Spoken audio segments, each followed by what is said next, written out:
know about Cypress Hill and dubstep? I'm only 27, I've just come off a month touring and I'm absolutely tired out. These guys are like, I have no idea how they've done it for so long, so intensive.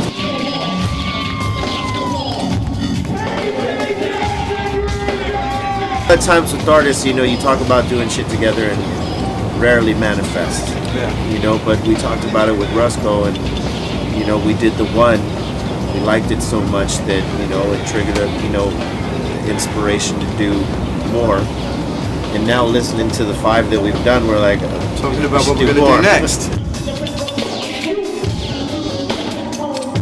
As Cypress Hill, we needed that next challenge, like really like tough challenge to, you know, do something new and then come off of it, you know what I mean? Like sound good to it. Most of the time when you throw that coin up in the air and you don't really care where it lands at, it's going to be like some really cool shit where it lands at.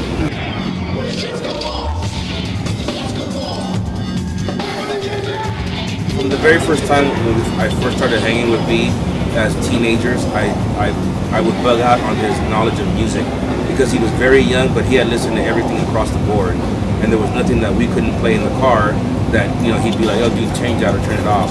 So when we started doing Cypress Hill and getting to the point where, like, you know, we could do like some really cool things that would change things up or try to be different or whatever, and B was always open to that, and so was I. You know what I mean? So that leads us to right here, right now. When we heard the tracks that we got from Rusko, we knew when we first heard it, like, okay, this is gonna be cool, we just gotta set it off correctly.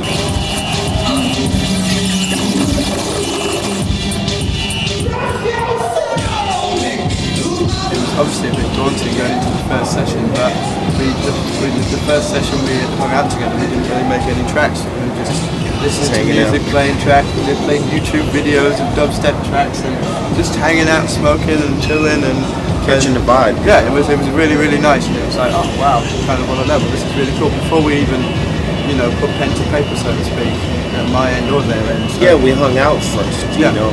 Instead of just throwing ourselves in the studio and be like, all right, let's come up with something. It was never our manager and their manager. We were going to meet in this studio here and it's going to be this time and whatever. It was none of that. We just literally hang out. It was straight loose. Yeah. We'd come up with something good, we do. If not, you know, we were just cool hanging out. Out of vanity, you can do, you know, collaborations with anybody. It doesn't mean it'll work, doesn't mean it fits.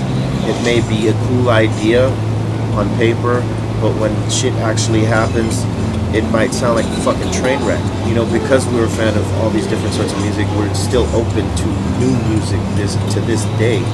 So, you know, when we heard the dubstep movement, it fell right along into the lines of the type of music we were listening to as kids, like that raw, grimy, gritty, you know, deep.